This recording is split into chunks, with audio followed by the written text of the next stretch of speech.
Welcome to your MCQ अड्डा। दोस्तों आज है 14 सितंबर 2024। तो आज की जितनी भी इंपॉर्टेंट खबरें हैं उन्हें हम इस वीडियो में डिस्कस करने वाले हैं, तो इस लेक्चर को ध्यान से देखिएगा। ये रहा आपका पहला क्वेश्चन।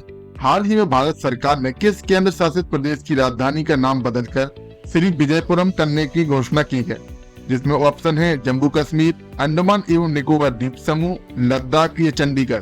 तो दोस्तों इसका आंसर है अंडमान एवं निकोबार द्वीप समूह। विश्लेषण देखें। भारत के गृह मंत्री श्री अमित शाह ने अंडमान और निकोबार द्वीप समूह में पोर्ट ब्लेयर का नाम बदलकर श्री विजयपुरम करने की घोषणा की है। बता दें कि पोर्ट ब्लेयर अंडमान और निकोबार द्वीप समूह की राजधानी है। केंद्रीय गृह मंत्री अमित शाह के अनुसार सरकार ने देश को उसकी औपनिवेशिक विरासत से मुक्त करने का निर्णय लिया है। 2023 में भारत सरकार ने अंडमान और निकोबार द्वीप समूह के 21 सबसे बड़े द्वीपों का नाम 21 परमवीर चक्र पुरस्कार विजेताओं के नाम पर रखा था। नेताजी सुभाष चंद्र बोस की स्मृति को सम्मानित करने के लिए रॉस द्वीप का नाम बदलकर नेताजी सुभाष चंद्र बोस रखा गया था। इसी तरह नील द्वीप और हेवलॉक द्वीप का नाम भी बदलकर शहीद द्वीप और स्वराज द्वीप रख दिया गया था। नेक्स्ट क्वेश्चन है, प्रत्येक वर्ष हिंदी दिवस किस तिथि को मनाया जाता है? तो यह मनाया जाता है 14 सितंबर को। डिटेल देखें। 14 सितंबर को हर साल मनाया जाने वाला हिंदी दिवस भारत की समृद्ध भाषाई विविधता और सांस्कृतिक विरासत का प्रतीक है। बता दें कि 14 सितंबर 1949 को भारत की संविधान सभा ने देवनागरी लिपि में लिखी गई हिंदी को नए स्वतंत्र राष्ट्र की आधिकारिक भाषाओं में से एक के रूप में अपनाने का एक ऐतिहासिक निर्णय लिया था।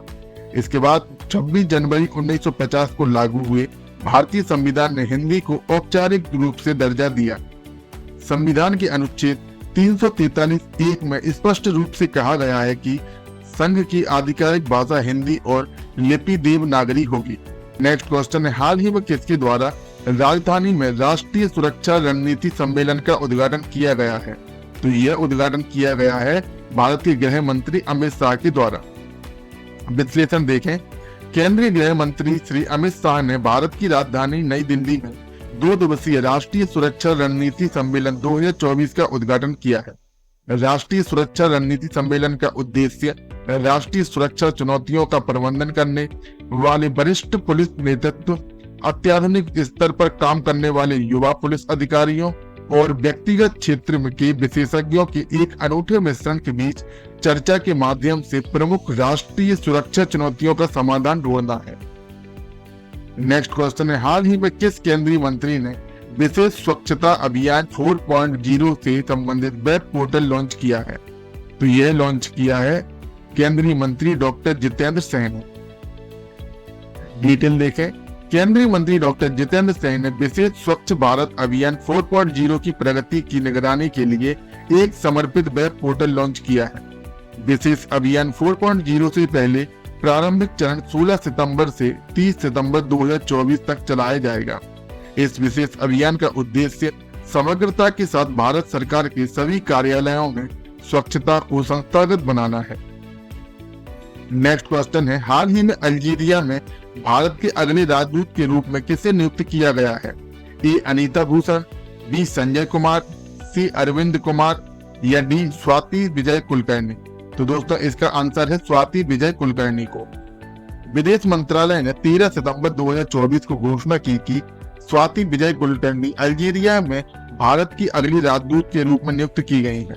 कुलकर्णी 1995 बैच की भारतीय विदेश सेवा अधिकारी है और वर्तमान में विदेश मंत्रालय में अतिरिक्त सचिव के रूप में कार्यरत है।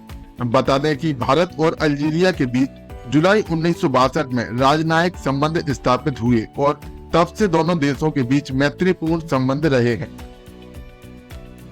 नेक्स्ट क्वेश्चन है, हाल ही में अखिल भारतीय राजभाषा सम्मेलन 2024 का आयोजन कहाँ किया जाएगा?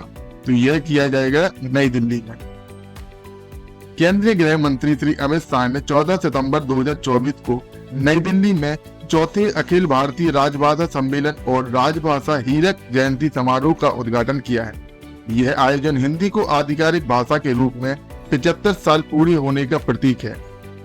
बता दें कि इससे पहले यह सम्मेलन वाराणसी, सूरत और पुणे में आयोजित किए गए थे। इस सम्मेलन का उद्देश्य हिंदी की उपलब्धियों का जश्न मनाना, इसके उपयोग को बढ़ावा देना और अन्य भारतीय भाषाओं के साथ बेहतर एकीकरण को बढ़ावा देना है। नेक्स्ट क्वेश्चन है, केंद्रीय मत्स्य मंत्री ने हाल ही में कौन सा ऐप लॉन्च किया है? तो यह ऐप लॉन्च किया है रंगीन मछली। डिटेल देखें, केंद्रीय मत्स्य पालन, पशुपालन और डेयरी मंत्री श्री राजीव रंजन उर्फ लल्लन सेना भुवनेश्वर स्थित भाक्र अनुरूप केंद्रीय मीठा जल जीव पालन अनुसंधान संस्थान में रंगीन मछली मोबाइल ऐप लॉन्च किया है। प्रधानमंत्री मत्स्य संपदा योजना के सहयोग से भाक्र अनुरूप सीपा द्वारा विकसित यह ऐप सजावटी मत्स्य पालन क्षेत्र की बढ़ती जरूरतों को पूरा करने के लिए बनाया गया है। यह ऐप 8 भारतीय भाषाओं में लोकप्रिय सजावटी मछली प्रजातियों के बारे में बहुभाषी जानकारी प्रदान करेगा। नेक्स्ट क्वेश्चन है, हाल ही में ब्रिक्स साहित्य मंच 2024 का आयोजन किस स्थान पर किया गया? तो यह आयोजन किया गया है रूस के कजान में। डिटेल देखें, भारत ने ब्रिक्स साहित्य फोरम 2024 में भाग लिया, जो 11 सितंबर 2024 को रूस के कजान में शुरू हुआ है।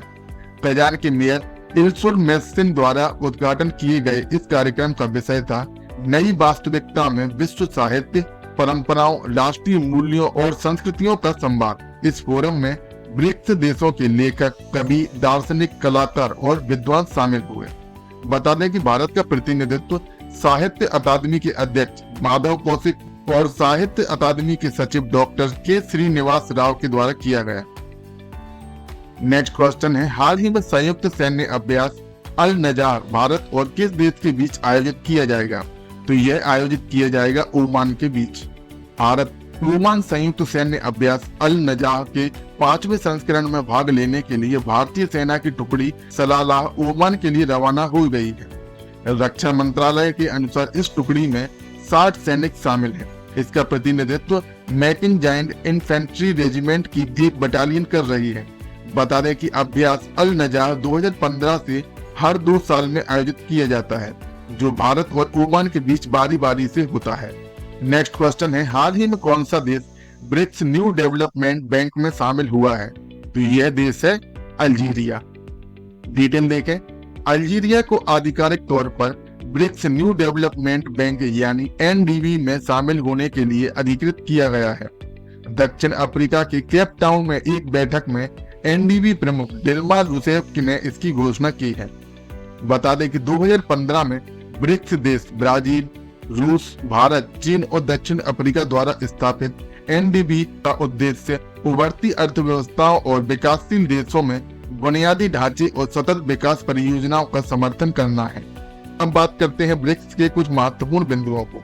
इसका गठन ब्राजील, रूस, भारत, चीन और दक्षिण अफ्रीका का संक्षिप्त रूप है, जो उभरती अर्थव्यवस्थाओं के समूह का प्रतिनिधित्व करता है। इसकी स्थापना प्रारंभ में 2009 में ब्रिक के रूप में की गई थी। 2010 में दक्षिण अफ्रीका इसमें शामिल हुआ और इसका विस्तार ब्रिक्स के रूप में किया गया। इसका उद्देश्य आर्थिक, राजनीतिक और विकासात्मक मुद्दों पर सदस्य देशों के बीच सहयोग और संवाद को बढ़ावा देना है। दोस्तों, आज की क्लास में बस इतना ही। अगर आपको क्लास पसंद आई हो तो वीडियो को लाइक, शेयर एवं सब्सक्राइब करना ना भूलें। इन क्लास की फ्री पीडीएफ के लिए हमारे टेलीग्राम चैनल को ज्वाइन कीजिए, जिसकी लिंक डिस्क्रिप्शन में दी गई है। धन्यवाद।